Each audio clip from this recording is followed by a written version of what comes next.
നിങ്ങളുടെ favourite shows ഇനി ഒരിക്കലും മിസ്സാവില്ല. ഇപ്പോൾ C5 കാണും നിങ്ങളുടെ ഫേവറേറ്റ് ഷോസ് തികച്ചും സൗജന്യമായി. സ്വന്തം വിജയത്തിനു വേണ്ടി ഒരാൾ കഠിനാധ്വാനം നടത്തുന്നത് സ്വാഭാവികമാണ്. കാരണം ആ വിജയം അയാളുടേതാണ്, അയാളുടേത് മാത്രമാണ്. പക്ഷെ മറ്റൊരാളുടെ വിജയത്തിനു വേണ്ടി ഒരാൾ അർപ്പണ ബുദ്ധിയോടെ പ്രവർത്തിക്കുകയും അവരെന്നെ വിജയത്തിലെത്തിക്കുകയും ചെയ്യുമ്പോൾ വിജയിക്കാൾ അഭിനന്ദനം അർഹിക്കുന്നത് ആ രണ്ടാമനാണ്.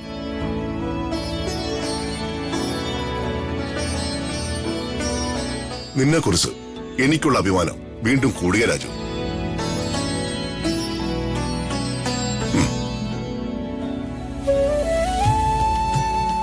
സർ, ഇതിൽ എനിക്കൊരു റോളും ഇല്ല സർ. എല്ലാം ഋതിക മാഡത്തിന്റെ മിടുക്ക. വലതു കൈയുടെ ദാന ഇടതു കൈ പോലും അറിയേണ്ടതാണ് മഹാന്മാര് പറയുന്നത്. നീയും അങ്ങനെ തന്നെ പറയണം. അത് നിന്റെ നന്മ.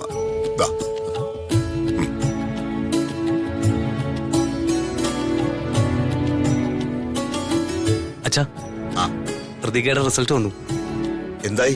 നല്ല മാർക്കുണ്ട്. പരീക്ഷ ജയിച്ചിട്ട് വിവാഹം എന്നല്ലേ പറഞ്ഞത്? അപ്പൊ ആ തടസ്സവും തീർന്നു. ഞാനൊന്ന് പ്രതാപനെ വിളിക്കട്ടെ. ഓക്കെ അച്ഛാ.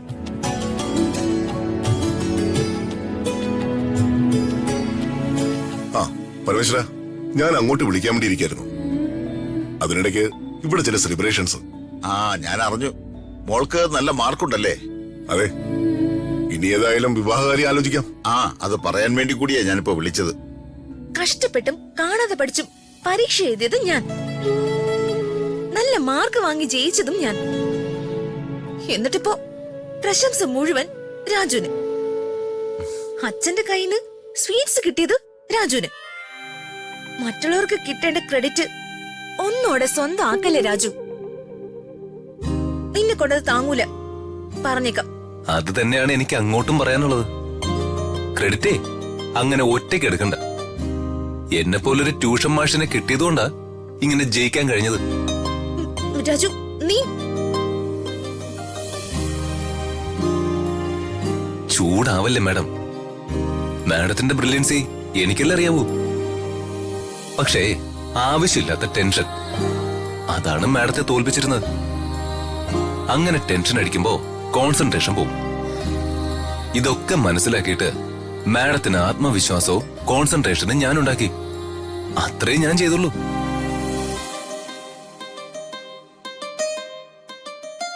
ഈ വിജയം എന്റെ ഋതിക മാഡത്തിന് 100%. Congratulations madam.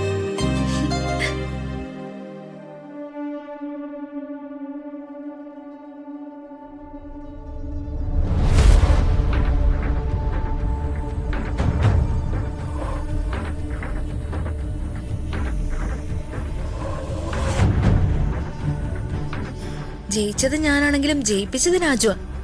Thanks Raju. Raju,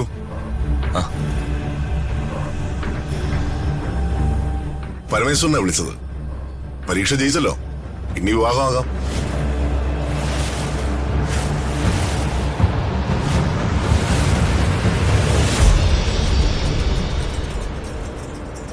Raju, വിവാഹത്തിനുള്ള ഒരുക്കങ്ങൾ കുറേശ്ശെ ആരംഭിക്കാം.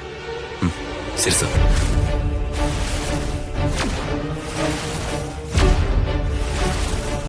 ഡൗൺലോഡ് ചെയ്യൂ C5 ആപ്പ്. കാണൂ എല്ലാ എപ്പിസോഡുകളും സൗജന്യമായി.